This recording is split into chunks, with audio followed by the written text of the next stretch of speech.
नमस्कार दोस्तों, स्वागत है आप लोगों का आप लोगों के अपने चहीते मनपसंद YouTube चैनल टेक चौपाल पर। दोस्तों, जैसा कि आप लोगों को भी पता है, BSNL में मैनेजमेंट और यूनियन के बीच में थर्ड PRC को लेकर के वेज नेगोशिएशन की बात चल रही है। तो दोस्तों, मैं आपको बताना चाहूँगा कि अगर 0% फिटमेंट मिलता है तो एम्प्लॉइयों का कितना फ़ायदा और कितना नुकसान होगा, इस वीडियो में बहुत ही डिटेल से कृष्णा जी ने आप लोगों को बताया है। तो दोस्तों, अगर आप BSNL के कर्मचारी हैं या फिर आपके कोई भी रिलेटिव BSNL के कर्मचारी हैं तो इस वीडियो को लास्ट तक देखें और उनके साथ भी जरूर शेयर करें जिनके पास इस वीडियो की ज़रूरत है। तो दोस्तों, इस वीडियो को लास्ट तक देखिएगा और पूरा आपको समझ में आ जाएगा कि थर्ड PRC 0% फिटमेंट में कितना फ़ायदा होगा, कितना नुकसान होगा। बहुत ही डिटेल से आपको इस वीडियो में बताया गया है। तो आगे का वीडियो दोस्तों कृष्णा जी आप लोगों को बहुत ही अच्छे से समझाने वाले हैं। तो चलिए दोस्तों, वीडियो को स्टार्ट करते हैं। नमस्कार दोस्तों, मैं कृष्ण कन्हैया BSNL जेई इस वीडियो के थ्रू आपको BSNL में होने वाले पे रिवीजन में उठ रही विभिन्न सवालों के बारे में बताऊंगा कि 0% फिटमेंट, 5% फिटमेंट, 10% फिटमेंट और 15% फिटमेंट से मिलने से किसे क्या और कितना बेनिफिट होगा और किसे कितना नुकसान होगा अगर 0% बेनिफिट दिया जाएगा। तो उससे पहले मैं आपको FCI के सक्सेस हिस्ट्री से शुरुआत करना चाहूँगा। FCI, ये फोटो FCI के एम्प्लॉइज का है जिसमें यंग और ओल्ड एम्प्लॉइज मिलकर एक बहुत ही ब्यूटीफुल स्केल डिसाइड किए हैं जो कि BSNL डे के दिन अप्रूव हो गया था। और इन्होंने बहुत ही बड़ा प्यारा स्लोगन लगा रखा है, सभी समस्याओं का तोड़, यूथ और एक्सपीरियंस का जोड़। इनमें से ये हैं इनके रिकॉग्नाइज्ड यूनियन के नेता दुग्गल साहब। ये उनके युवाओं के बीच काफ़ी लोकप्रिय हैं और अपने बेहतरीन पे स्केल दिलाने में जो इन्होंने काम किया है उसके लिए इनका अच्छा खासा लोकप्रियता इनके ऑर्गेनाइजेशन में है। इन्होंने ऐसा क्या किया इसके बारे में हम समझते हैं, क्योंकि ये समझना ज़्यादा जरूरी है हमारे लिए। ये इनका एक लास्ट लेटर है जो इन्होंने यूनियन को, मैनेजमेंट को, अपने FCI के मैनेजमेंट को दिया था और जिसे इन्होंने अप्रूव करवाया। ये JS दुग्गल साहब है। ये इनका यूनियन का नाम है भारतीय खाद्य निगम कर्मचारी संघ। ये 9th राउंड कॉन्फ्रेंस इनका चला था वेज नेगोशिएशन का। 18 दिसंबर 2018 को ये इन्होंने लास्ट प्रपोजल फाइनल किया था। इस प्रपोजल के अंतर्गत डिफरेंट स्केल्स हैं नॉन एग्जीक्यूटिव्स के, जिसका कि मैनेजमेंट ने स्केल ये डिसाइड करके अप्रूव किया। मैं आपको आगे अप्रूवल लेटर भी दिखाऊंगा। इसमें देख सकते हैं आप S8 कैटेगरी में 13,300 बेसिक को इन्होंने 36,000 फिक्स करवाया और मैनेजमेंट ने इसे एक्सेप्ट भी किया। और 36,000 फिक्स कराने के कारण फिटमेंट फैक्टर 2.71 हुआ। जबकि कुछ अदर स्केल्स भी हैं जो कि लो हैं, 9900 एंड 9300। यहाँ की ज़्यादा ही फिटमेंट फैक्टर मिला है। 9300 में इन्होंने 3.01 फिटमेंट फैक्टर के दिलाकर 28,000 स्केल डिसाइड करवाया है, जो कि काफ़ी अच्छा बेहतरीन स्केल है एम्प्लॉयज को अट्रैक्ट करने के लिए। अब ये इन्होंने कैसे, यह PDF FCI का है जो कि फाइनल हो गया था सर्कुलर कि FCI के स्केल क्या होगा 11 अक्टूबर 2019 को। इसमें आप साफ साफ देख सकते हैं बहुत सारे रूल और रेगुलेशन लिखे हुए हैं। हमें आप उसके थ्रू जा सकते हैं, बट हम आपको यहाँ पे ये दिखाना चाहते हैं कि क्या इनका सेकंड PRC के अकॉर्डिंग स्केल था और क्या इनका थर्ड PRC के अकॉर्डिंग स्केल डिसाइड किया गया। इनका थर्ड पे के अकॉर्डिंग 13,300 को 36,000 कंफर्म किया गया और सारा रूल और रेगुलेशन को BP के गाइडलाइन के अकॉर्डिंग फॉलो किया गया। अब मैं आपको ये समझाऊंगा कि 15% फिटमेंट के बावजूद भी स्केल नहीं जा पाता है 36,000 को लेकिन फिर भी 36,000 स्केल कैसे डिसाइड? 1 जनवरी 2017 को बेसिक पे अगर 13,300 रुपए है और 119% आईडीए है, तो आईडीए फैक्टर बनेगा 15,894, तो टोटल बेसिक बनता है 29,194। अगर मान लेते हो कि आपके डिपार्टमेंट को 15% फिटमेंट दिया जाएगा, तो आपका बेसिक होगा 33,573। तो आप ये देख सकते हो कि 15% फिटमेंट देने के बावजूद भी बेसिक पे 33,000 ही होता है, जबकि अप्रूव्ड बेसिक पे 36,000 है। अब आप अप्रूव्ड बेसिक पे में सेकंड पीआरसी का बेसिक पे को डिवाइड करोगे तो आपको फिटमेंट फैक्टर 2.71 दिखेगा। ये कि बहुत ही अट्रैक्टिव फिटमेंट फैक्टर है जो ज्यादातर पीएसयूज में मिला है।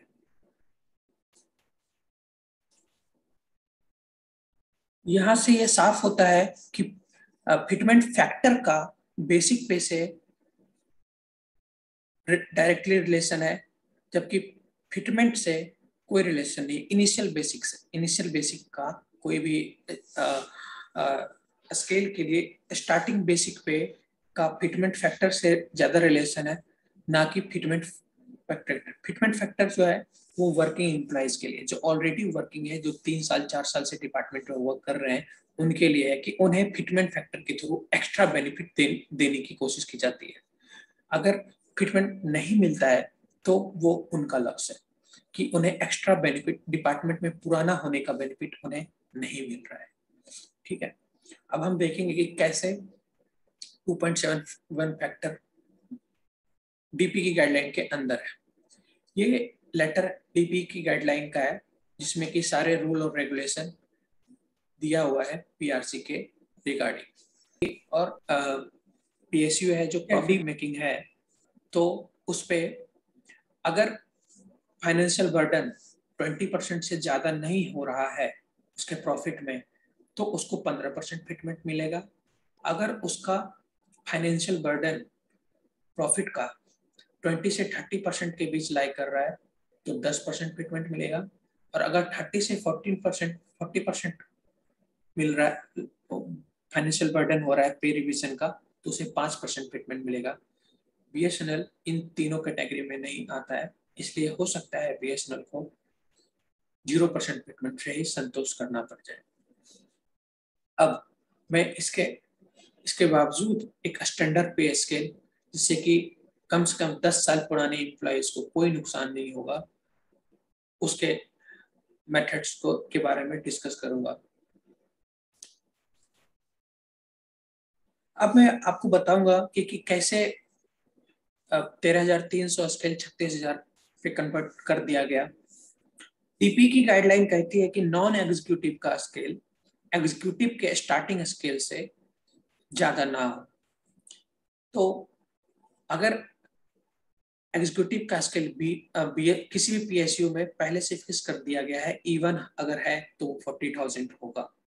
अब अगर 40,000 इवन स्केल किसी भी पब्लिक सेक्टर यूनिट के एग्जीक्यूटिव्स का 40,000 है, तो नॉन एग्जीक्यूटिव का 40,000 के बिलो कोई भी स्केल डिसाइड किया जा सकता है, मिल सकता है। सिर्फ एक सिंगल यही गाइडलाइन है कि एग्जीक्यूटिव का स्केल नॉन एग्जीक्यूटिव का स्केल एग्जीक्यूटिव के स्केल को क्रॉस ना करे। तो इस गाइडलाइंस को फॉलो करते हुए एक मेथड है, उसके अकॉर्डिंग स्केल बेहतर स्केल डिसाइड किया जा सकता है। और वो मेथड बंचिंग पे के अकॉर्डिंग है।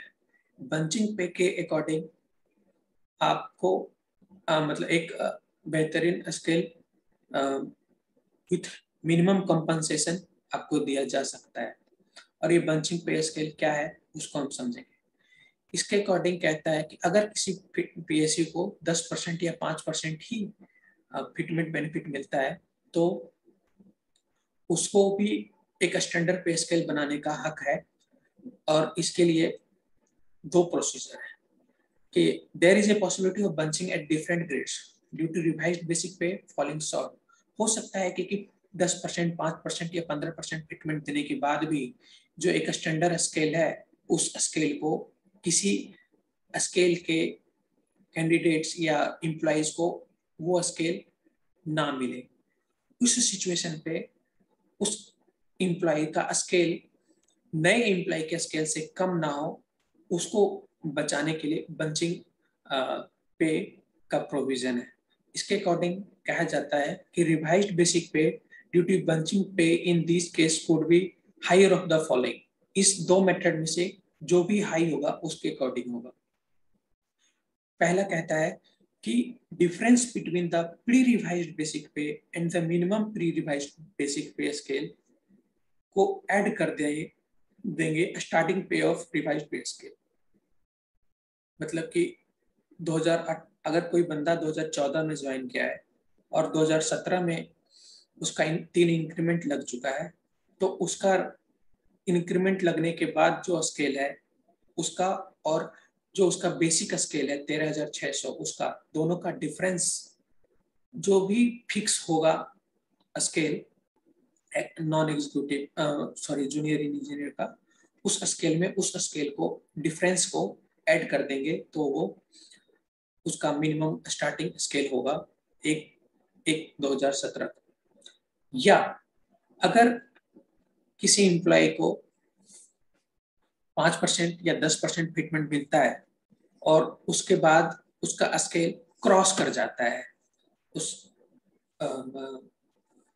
पहले वाले क्लास को, तो उसको हायर, दोनों में से जो भी स्केल हाई होगा उसके अकॉर्डिंग मिलेगा।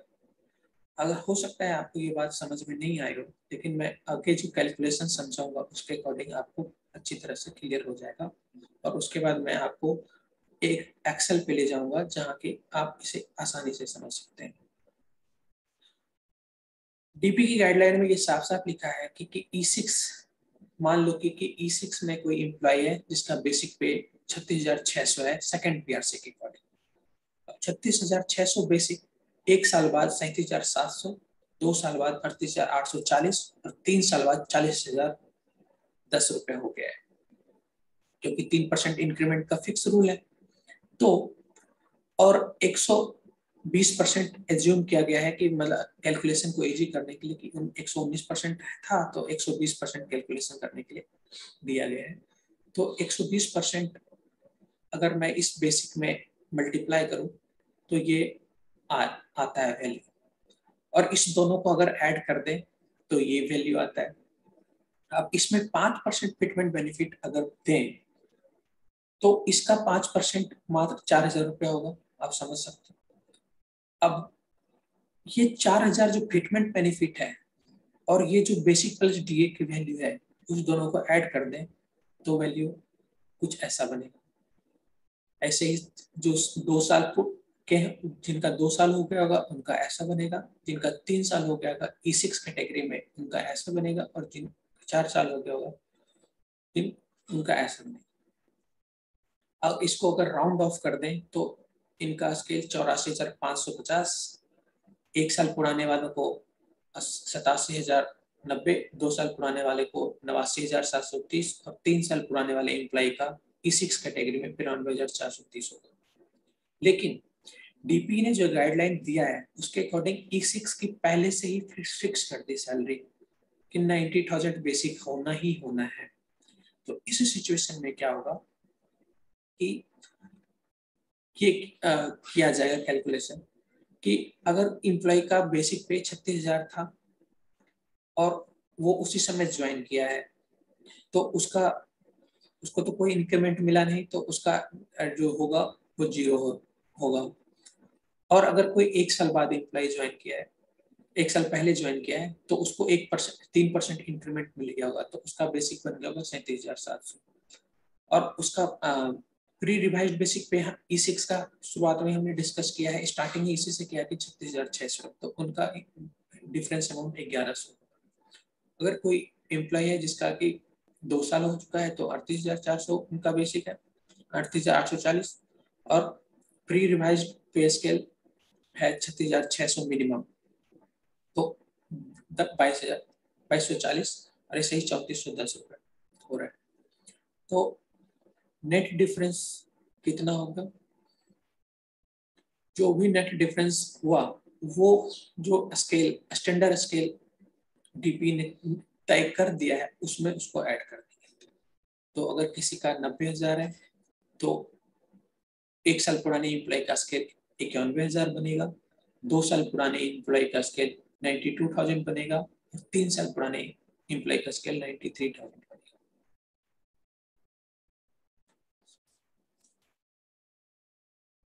इस बंचिंग इफेक्ट के लिए क्लैरिफिकेशन लेटर भी निकाला गया है। डिफरेंट पीएसयू ने डिमांड मांग किया था कि कुछ संशय का मैटर हो गया था कि ये सिर्फ एग्जीक्यूटिव के लिए है कि नॉन एग्जीक्यूटिव के लिए बंचिंग पे का रूल।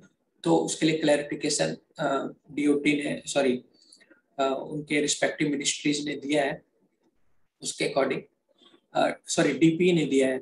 उसके according request of clarification of ways revision, इसमें उन्होंने साफ साफ कहा है कि डीपी जो गाइडलाइन था, रिवीजन गाइडलाइंस ऑफ एग्जीक्यूटिव और non executive employees of 1/1/2017 which inter alia has provision of bunching pay, उसमें बंचिंग पे का प्रोविजन है। However, in case of workmen unionized supervisors, there is no such guidelines on bunching of pay. Such matter in these 8 categories of employees are dealt as per the wage settlement between the trade union association and the management of the species concerned.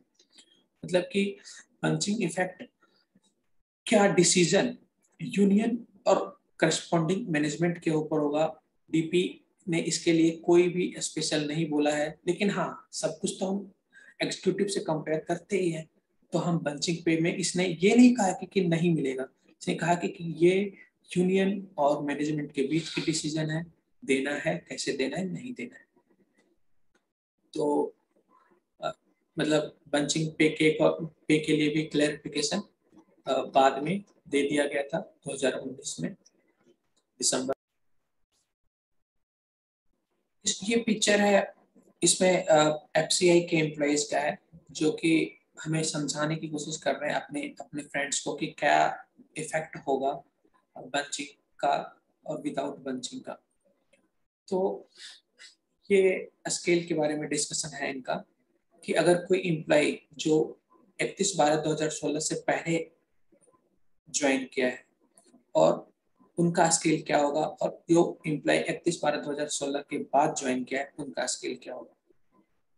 तो method first method है कि basic जो उनका 31/12/2016 पे होगा उसमें जो भी उनका इंक्रीमेंट के थ्रू उनका जो बेसिक बना होगा उसमें 2.524 फैक्टर मल्टीप्लाई होगा और जो भी वैल्यू आएगा, अगर वो वैल्यू न्यू स्केल जो डिसाइड किया गया है 34,000 36,000 ऐसे, इससे अगर वो वैल्यू ज्यादा आता है तो उनको वही स्केल मिलेगा जो कि आया।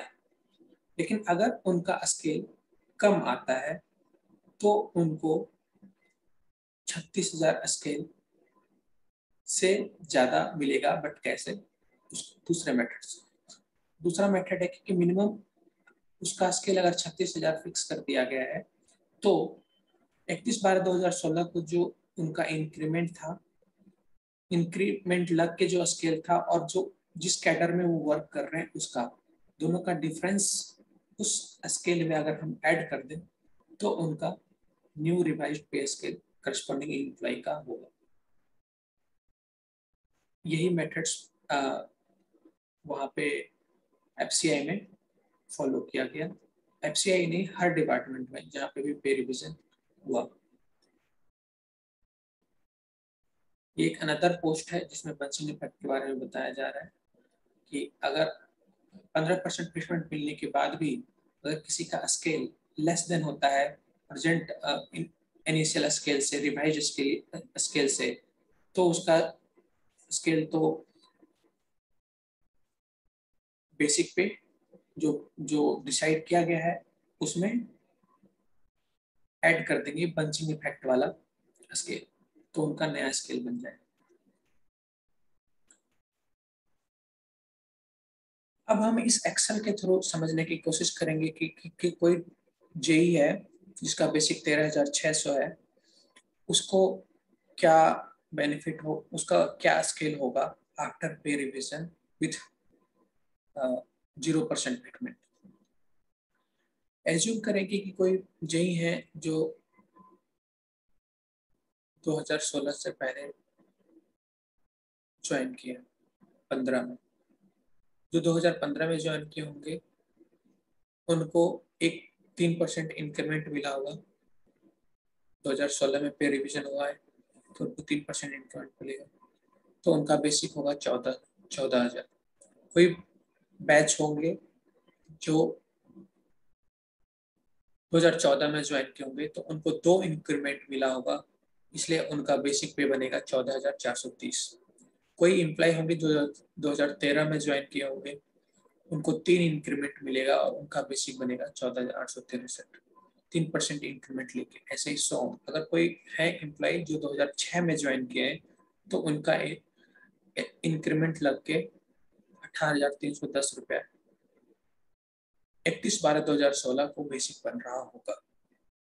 अब उस बेसिक में अगर हम 119% डीए मर्ज कर दें तो टोटल बनेगा 29,000 स्टार्टिंग, इनका 40,000 स्टार्टिंग ऑफ विदाउट फिटमेंट। अब इस स्केल को अगर हम राउंड ऑफ करके बात करें तो जेई का स्टैंडर्ड स्केल 29,860 होगा विदाउट एनी फिटमेंट, और 2006 में जो कोई जेई होंगे उनका स्केल होगा 40,200 विदाउट फिटमेंट। अब मैं बात करूंगा कि क्या ये सही है या इससे ज्यादा होने का और कोई तरीका है। बेसिक तो इससे ज्यादा होने का तरीका है।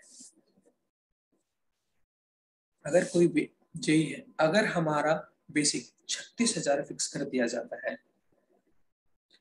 तो क्या होगा कि 36,000 ने हमारा मैनेजमेंट ने फिक्स कर दिया बेसिक एनी 9 कैटेगरी में।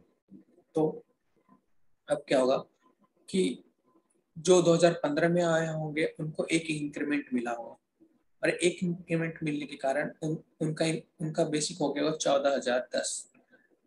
तो 14,010 में अगर starting of JE basic scale 13,600 को माइनस करते तो 410 रुपये, 410 रुपये उनका बेसिक पहले से ही ज्यादा है। तो क्या होगा कि ये 410 जो नया स्केल डिसाइड किया गया है उसमें इस 410 को ऐड कर देंगे तो ये बनता है 36,410। इससे क्या होगा कि दो जेई 2015 में आए हैं उनका स्केल बढ़ जाएगा, 30,000 के बजाय 36,000 हो जाएगा। सिमिलरली अगर कोई जेई 2012 में आए हैं तो उनका प्रेजेंट में स्केल चल रहा होगा 33,000, लेकिन और वो भी विदाउट फिटमेंट। लेकिन अगर जेई का स्केल ही 36,000 फिक्स कर दिया जाए तो 2012 में आए होंगे तो कुछ इंक्रीमेंट 3-4 सालों का मिल गया होगा, उस इंक्रीमेंट के अकॉर्डिंग उनका बेसिक पे ऑलरेडी बढ़ा हुआ होगा 1,710 रुपये। तो इस बेसिक पे को मिनिमम बेसिक पे में ऐड कर देंगे जो कि फिक्स होगा, तो उसके अकॉर्डिंग इनका बेसिक 37,000 हो जाएगा। अब कोई जेई है जो 2006 के होंगे तो उनका बेसिक पे होगा 40,200, लेकिन अगर क्योंकि उनको 10 सालों का इंक्रीमेंट मिल गया होगा तो उनका ऑलरेडी 4,000 बेसिक ज्यादा होगा, 4,070। तो क्या होगा कि 4,070 को 36,000 में अगर हम ऐड कर देते हैं तो 40,710 रुपये बनता है उनका बेसिक। 40,710 और 40,200 विदाउट फिटमेंट में ज्यादा कौन है? 40,770। इसलिए इनको बंचिंग इफेक्ट का बेनिफिट मिलेगा 510 रुपए का।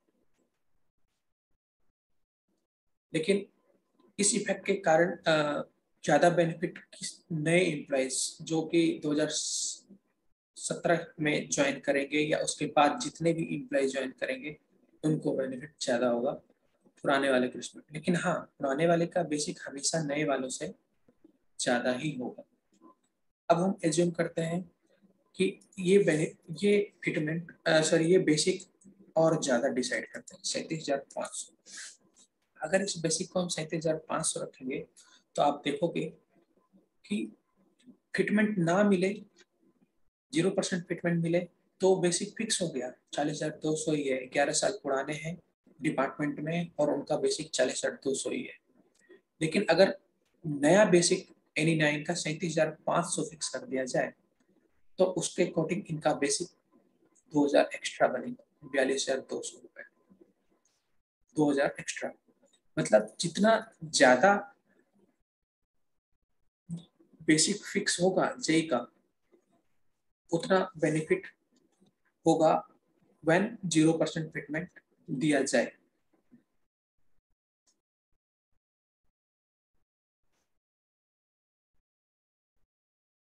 ठीक है, अगर यही स्केल हम 34,000 कर दें तो आप देखोगे कि इन पुराने अप टू 2008 बैच के जेई को तो कोई बेनिफिट नहीं मिला, लेकिन उससे पहले वाले को थोड़ा बहुत बेनिफिट मिला, लेकिन जितना मिलना चाहिए उतना नहीं मिला। इसलिए एनी 9 का स्केल जितना ज्यादा होगा उतना अच्छा स्केल सबके लिए होगा।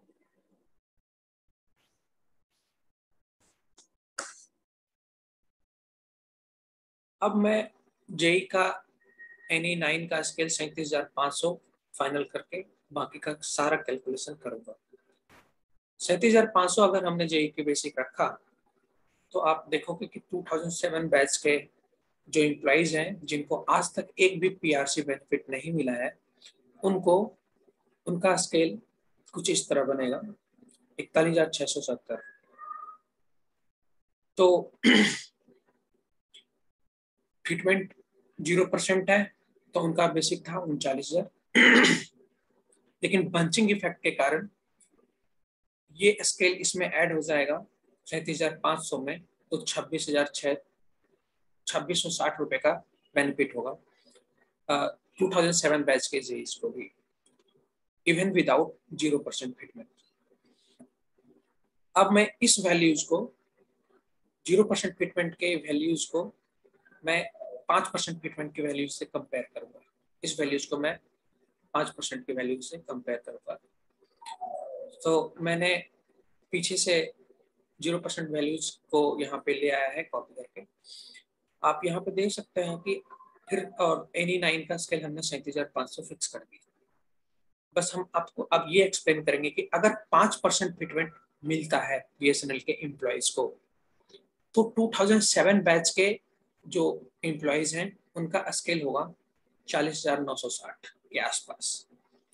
40,960 के आसपास 5% फिटमेंट के बाद होगा, लेकिन बंचिंग इफेक्ट के कारण अगर जेई का स्केल 37,500 ही फिक्स कर दिया जाए और बंचिंग इफेक्ट इसमें ऐड कर दिया जाए तो जेई का स्केल 41,670 बनेगा।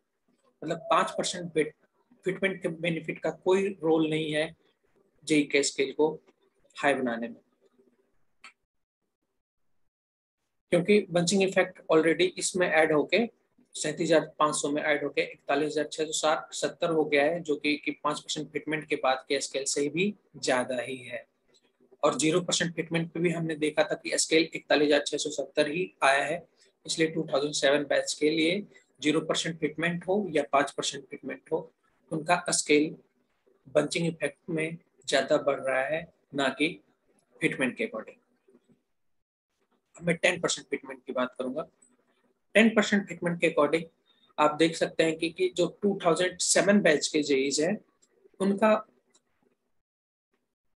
स्केल 42,910 रुपए के आसपास बनेगा when 10% fitment will be given to BSNL. But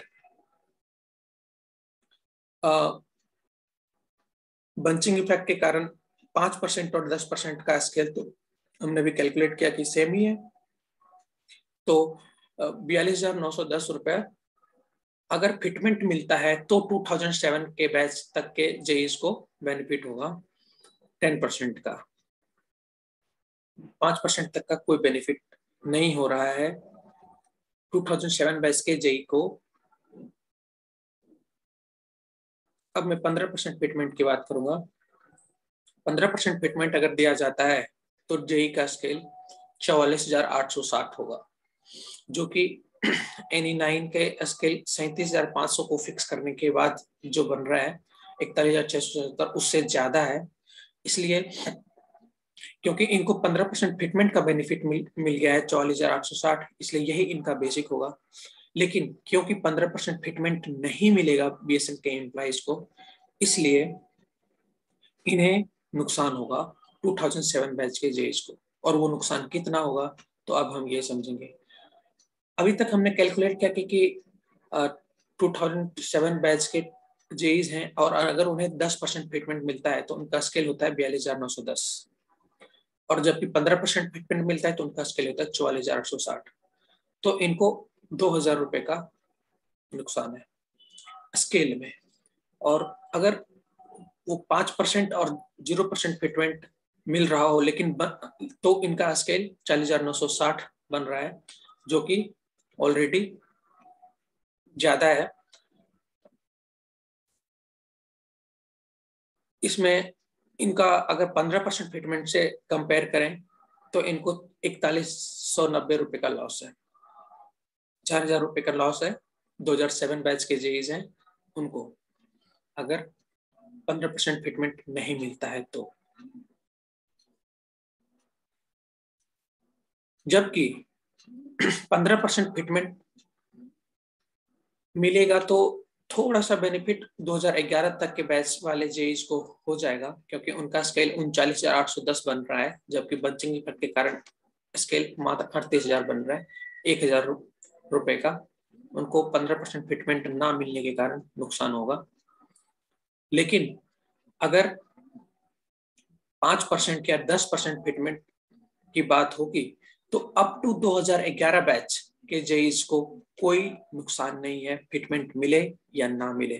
उनका स्केल बंचिंग इफेक्ट के कारण 38,670 ऑलरेडी हाई होगा, क्योंकि हमने जेई का स्केल ही 37,500 फिक्स कर दिया है।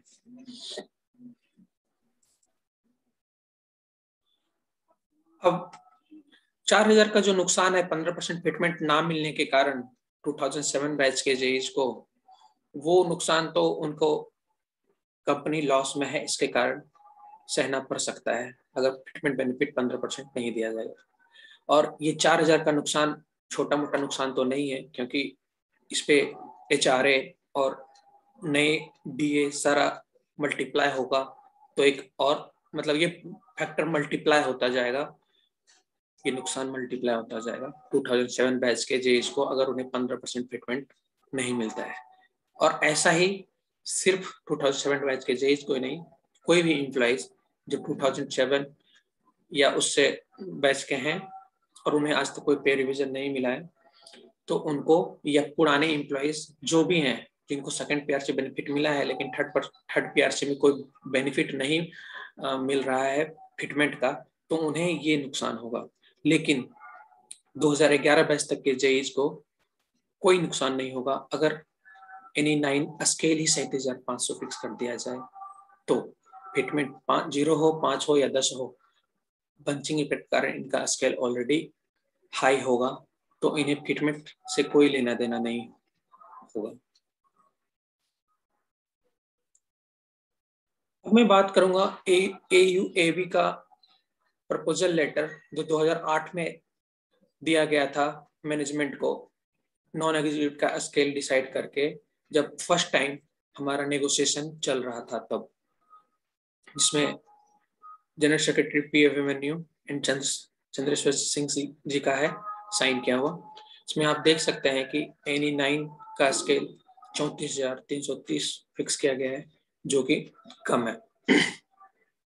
किसी भी डिपार्टमेंट में जेई का स्केल ऐसा नहीं है, किसी भी डिपार्टमेंट में जेई का स्केल 35,400 तो सेंट्रल गवर्नमेंट में है और PSUs में उससे ज्यादा ही है, कहीं पे 36,000 है, कहीं पे 37,000 है, कहीं पे 37,500 है। इवन की जेई जो स्टेट इलेक्ट्रिसिटी बोर्ड में काम करते हैं उनको लेवल 7 मिल रहा है, मतलब कहीं पे 44,900 उनका बेसिक है, तो कहीं पे उनको, यहाँ तक कि बिहार में तो 46,700 बेसिक है जेई का, और यूपीपीसीएल मतलब उत्तर प्रदेश और हरियाणा इलेक्ट्रिसिटी बोर्ड में जेई का स्केल 44,900 है। तो NE9 का स्केल 34,300 इन्होंने फिक्स किया है। और इसका नुकसान किसको? इसका नुकसान सारे नॉन एग्जीक्यूटिव को होगा, वो हम अब समझेंगे एक्सेल के थ्रू कैसे। अगर NE9 का स्केल ही कम फिक्स किया जाए तो सारे नॉन एग्जीक्यूटिव को इसका नुकसान कैसे सहना पड़ेगा। AUAB ने जो प्रपोजल दिया है उसको मैंने यहाँ पे लाया है, जिसमें कि आप देख सकते हैं कि NE9 का स्केल उन्होंने 34,330 रखा था। अगर मैं इसको ओल्ड बेसिक में डिवाइड कर दूं तो फिटमेंट फैक्टर 2.52 बनता है। फिटमेंट फैक्टर नहीं, सिर्फ इसे फैक्टर बोला जाए। अगर 34,330 में 13,600 डिवाइड कर दिया जाए तो 2.52 फैक्टर बनता है, और यही 2.52 फैक्टर लगभग सारे नॉन एग्जीक्यूटिव्स को दिया गया और उनका स्केल ऐसा बनाया गया। ये स्केल FCI के स्केल से कम है, जबकि अभी BSNL के एम्प्लॉयज का स्केल FCI के एम्प्लॉयज के स्केल से किसी भी कैटेगरी में नॉन एग्जीक्यूटिव का स्केल किसी भी स्केल में FCI के एम्प्लॉयज से ज्यादा स्केल है। लेकिन अगर ये स्केल हम अगर लेके चलेंगे तो हमारे एम्प्लॉयज का नॉन एग्जीक्यूटिव का स्केल FCI के एम्प्लॉयज के स्केल से कम हो जाएगा। तो हमारा स्केल क्या होना चाहिए? FCI में आपको मैं दिखा दूं, ये है FCI का जो 8100 अगर कहीं पे स्केल है तो वो कन्वर्ट हुआ है 23,300 के, अगर कहीं पे 9900 है तो 30,000 के में कन्वर्ट हुआ है, 8300 है तो 24,000 में कन्वर्ट हुआ है, 8500 है तो 24,700 में कन्वर्ट हुआ है। आप यहाँ पे महसूस करोगे, लेटर में मैंने आपको दिखाया था कि फिटमेंट फैक्टर इनको 3 लगभग दिया गया है। इसलिए अगर हम अपने बेसिक में 3 फिटमेंट फैक्टर से मल्टीप्लाई कर देंगे तो सारे नॉन एग्जीक्यूटिव का स्केल हाई हो जाएगा। 23,280 देखो, 8150 रुपया है तो हमारा स्केल 24,000 बन रहा है, जबकि AUAB ने इस स्केल को 20,000 प्रपोज किया है जो कि FCI से कम है। आप यहाँ देख सकते हो कि 8100 है तो 24,000 स्केल 3 फैक्टर के अकॉर्डिंग हो रहा है, और FCI का स्केल 8100 के आसपास है तो उनका स्केल 23,000 है। 8100 है तो उनका स्केल 23,000 है। तो अगर हमारा स्केल 8100 है तो 20,000 तो नहीं होना चाहिए, कम से कम 23 तो होना ही चाहिए। FCI के एम्प्लॉय से तो ज्यादा होना ही चाहिए। तो अगर हम इसमें 3 से मल्टीप्लाई कर दें तो स्केल 24,000 होता है, 24,450 रुपए, जो कि FCI के एम्प्लॉय के 8100 FCI का स्केल था, 8100 स्केल था जो 23,300 हुआ है। तो अगर हम FCI का स्केल से ज्यादा स्केल हमारे नॉन एग्जीक्यूटिव्स का है तो उनका स्केल हम उनसे ज्यादा होना चाहिए। 8150 है हमारा FCI के स्केल, FCI के एम्प्लॉयज के रिस्पेक्ट में, तो हमें हमारा स्केल FCI के एम्प्लॉयज के स्केल से ज्यादा होना चाहिए। इसलिए मैंने नॉन एग्जीक्यूटिव्स को 3 मल्टीप्लिकेशन फैक्टर दिया है ताकि इनका एक स्टैंडर्ड स्केल, कॉम्पिटिटिव स्केल भी बने। और जेई का स्केल 13,600 है तो उसको हमने 2.76 मल्टीपल फैक्टर देके 37,500 बनाया है। और अभी आपको मैंने एक्सप्लेन किया था कि 37,500 स्केल देने पे, और अगर 0% फिटमेंट की बात, 0% फिटमेंट मिलेगा तो 2007 बैच के जेई को भी 2660 रुपए का बेनिफिट है। 0% फिटमेंट होने के बावजूद भी 2660 रुपए का बेनिफिट है बंचिंग इफेक्ट के कारण।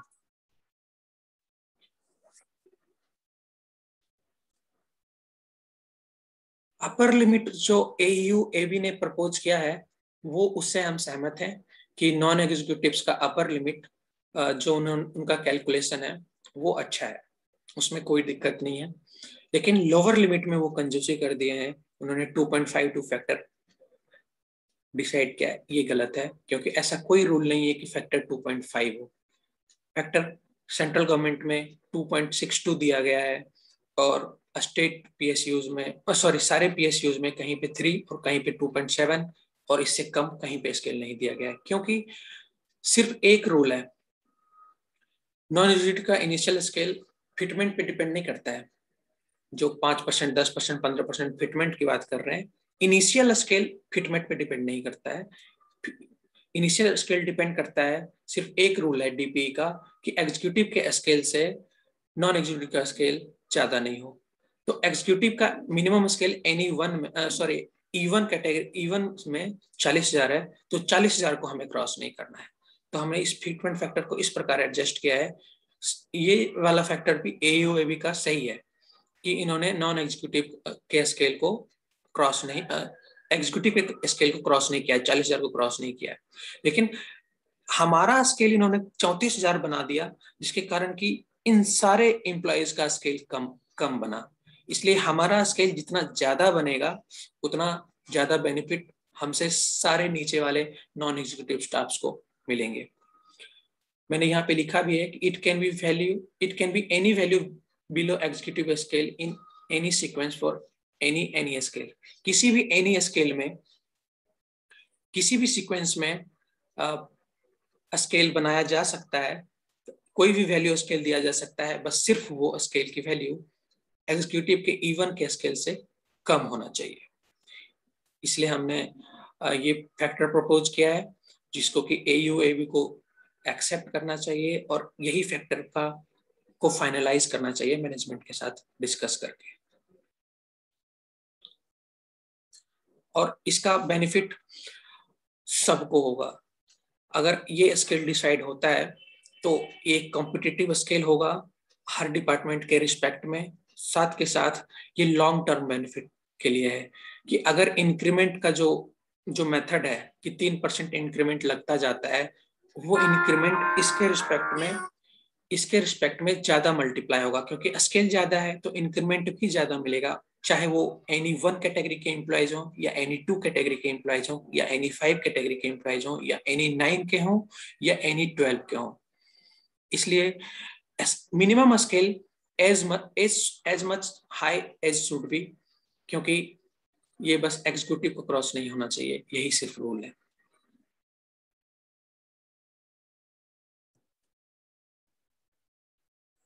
अब मैं बात करूंगा कि नॉन एग्जीक्यूटिव में जेई का स्केल 37,500 जो है वो ही क्यों होना चाहिए।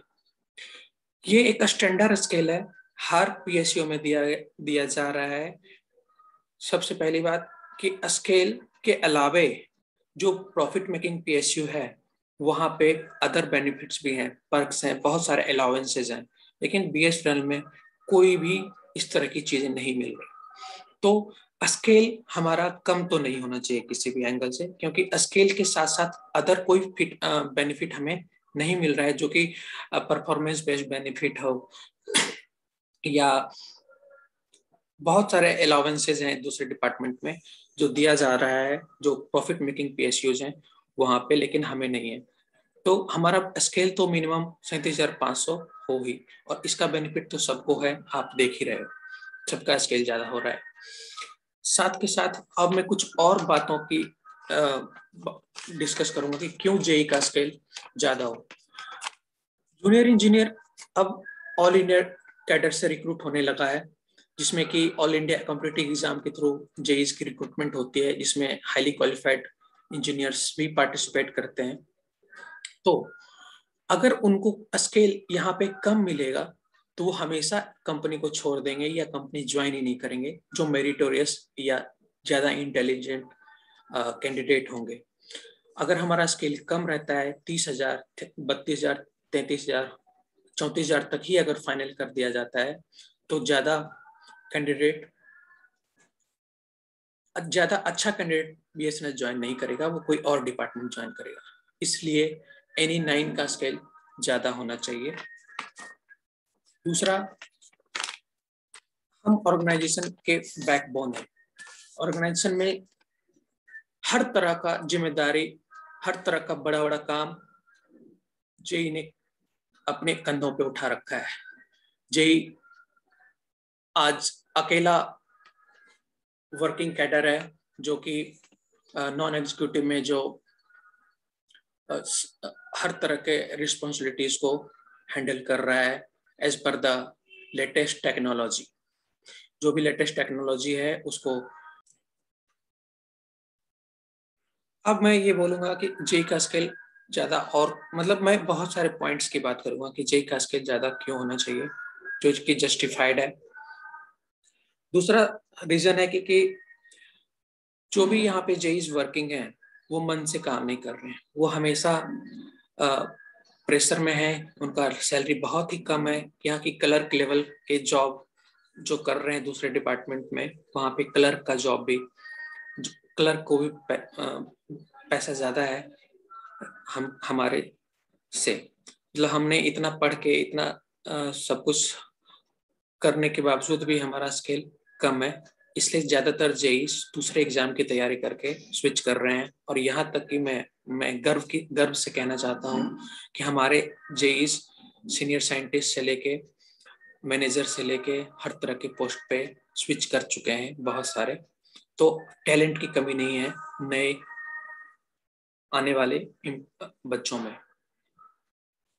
तो इसलिए हमारा फ्यूल के जैसा है हमारे लिए। जितना ज्यादा ये हमें मिलेगा उतना ज्यादा काम हम करेंगे, उतना दूर तक हम काम करेंगे, उतना मेहनत से काम करेंगे, और उसका 4 से 5 गुना ज्यादा प्रॉफिट हम कंपनी को देंगे। इसलिए हमारे मोराल को हाई करने के लिए भी स्केल स्टैंडर्ड होना, स्केल कॉम्पिटिटिव होना जरूरी है। इतनी ज्यादा है कि इसको सस्टेन करने के लिए, महंगाई में हमें एक बेसिक नीड्स फुलफिल करने के लिए हमारा स्केल इतना जरूरी है, क्योंकि हमें अदर कोई अलाउंस तो है नहीं। तो बेसिक ही हमारा एक जरिया है जो हमें एक ठीक ठाक सैलरी देगा। बेसिक हमारा अगर कॉम्पिटिटिव होता है तो हमें रिस्पेक्ट भी होता है दूसरे डिपार्टमेंट के एम्प्लॉइज और दूसरे डिपार्टमेंट के लोगों के थ्रू कि नहीं, क्योंकि हमें कहीं पे भी हमारा बेसिक पूछा जाता है कि व्हाट इज योर बेसिक। तो बेसिक अगर हम कम बताते हैं तो वो समझते हैं कि जेई तुम सिर्फ नाम के हो, बाकी हमारा कोई वैल्यू नहीं। अंत में मैं अपना वीडियो समाप्त करने से पहले मैं ये बताना चाहता हूँ कि इस वीडियो बनाने में मुझे कई लोगों ने मोरल सपोर्ट और बाकी सपोर्ट दिया है, जिसमें कि सबसे पहले मैं FCI के एम्प्लॉइज को थैंक यू बोलूंगा जिन्होंने मुझे सारे डॉक्यूमेंट्स प्रोवाइड किया। और क्योंकि ये मैंने सारे चीजें जो मैं बताया हूँ आपको वो इलॉजिकल नहीं है, मतलब ऐसे ही नहीं बोल रहा हूँ, विथ लॉजिक और विथ प्रॉपर प्रूफ बता रहा हूँ। तो सारे FCI एम्प्लॉइज को थैंक यू। उसके बाद मैं अपने वीडियो एडिटिंग टीम को थैंक यू बोलूंगा, सुजीत मास्के फ्रॉम महाराष्ट्र और यस गोयल फ्रॉम राजस्थान। और मैं डिफरेंट लीडर्स को भी थैंक यू बोलना चाहूँगा, जैसे कर्नाटक के अभी प्रेजेंट में जनरल सेक्रेटरी हैं सुरेश कुमार जी, और हरियाणा में पोस्टेड हैं, हरियाणा के एम्प्लॉय हैं दीपक शर्मा जी। इन्होंने भी हमें काफ़ी मोरल सपोर्ट दिया है जेई को यूनाइट करे रखने में और जेई की कैडर को आगे बढ़ाने में। और हमारे साथी हैं यूपी से विंस कुमार, उनका भी काफ़ी हमेशा से प्रोएक्टिव सपोर्ट रहा है जेई का एक स्टैंडर्ड स्केल हो। और यहाँ ही नहीं, यहाँ तक ही नहीं, मेरे साथ साउथ के कई बच्चे हैं, पूरा ऑल इंडिया हमें पर्सनल मैसेज और कॉल के थ्रू, व्हाट्सएप के थ्रू हमें कह रहे हैं कि हम हमारा सपोर्ट कर रहे हैं। और मैं उन सारे जेई भाइयों को थैंक यू बोलूँगा जो हमें टाइम टू टाइम सपोर्ट करते रहते हैं। Thank you. अंत में मैं अपने पुराने जितने भी एम्प्लॉयज हैं उन्हें बताना चाहूंगा कि आप ये कैलकुलेशन अपने बच्चों के थ्रू भी देख सकते हो कि आपका स्केल 3 मल्टीप्लिकेशन फैक्टर से एक ज्यादा स्केल, अच्छा स्केल बन रहा है। दूसरे डिपार्टमेंट के थ्रू आप अपने बच्चों से भी कैलकुलेट करके समझ सकते हो ये चीजें। और अंत में मैं सारे पुराने नेताओं से रिक्वेस्ट करना चाहता हूँ कि आप हमें स्टैंडर्ड स्केल दिलाने में सहयोग करें। साथ के साथ एक स्टैंडर्ड स्केल होने से डिपार्टमेंट की ग्लोरी बनी रहेगी। साथ के साथ आपका भी जितने भी आने वाले एम्प्लॉइज और वर्किंग एम्प्लॉइज और हैं वो आपको पूरी जिंदगी याद रखेंगे क्योंकि आपने पीआरसी में एक अच्छा स्टैंडर्ड स्केल दिलाया है, ना कि कोई भी स्केल हमें पकड़ा दिया है। तो सारे एम्प्लॉइज आपका हमेशा शुक्रगुजार रहें। इसके लिए आपको हमें स्टैंडर्ड स्केल दिलाने में मदद करनी ही चाहिए। Thank you.